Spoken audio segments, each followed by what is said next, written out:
शहीद बेनज़ीर भुट्टो यूनिवर्सिटी नवाबशाह में शागिर्दनि यूनिवर्सिटी के वाइस चांसलर और सिक्योरिटी इंचार्ज के हटाइण लाइ एहतजाज किया, जिन दौरान पुलिस लठबाज़ी कंदे 10 शागिर्द के गिरफ्तार करे वरितो। वधीक तफ़सील असां टेलीफोन लाइन ते मौजूद है मेहरान टीवी के रिपोर्टर मंजूर बुकियो। जी मंजूर, छा तफ़सील आहिनि?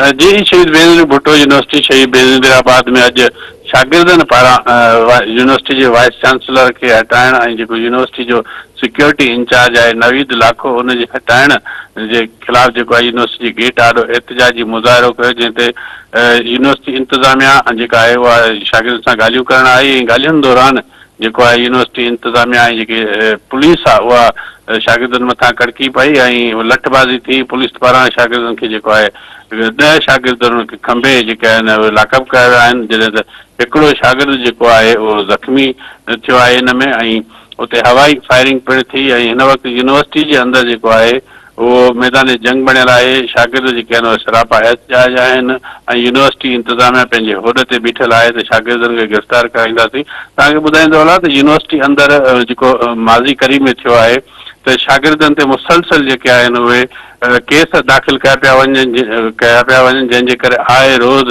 यूनिवर्सिटी जा जेके शागिर्द आहिनि उहे सरापा एहतजाज बणियल आहिनि त शागिर्दनि मथां जेके आहिनि उहे पुलिस पारां कूड़ा केस दाख़िल कया पिया वञनि ऐं शागिर्दनि खे शागिर्दी वारे ज़माने में जेको आहे उन्हनि खे दोहारी बणायो पियो वञे, जंहिंजे ख़िलाफ़ शागिर्द सरापा एहतजाज बणियल आहिनि ऐं उन जे नतीजे में अॼु वरी यूनिवर्सिटी जे मुख्य गेट आॾो जेको आहे यूनिवर्सिटी जी इंतज़ामिया पुलिस ऐं शागिर्दनि विच में जेको आहे चकरियूं थियूं। उन चकरियुनि दौरान इहे हिकु शागिर्द ज़ख़्मी थियो आहे। 10 खां वधीक शागिर्द जेके आहिनि उहे पुलिस गिरफ़्तार कया आहिनि।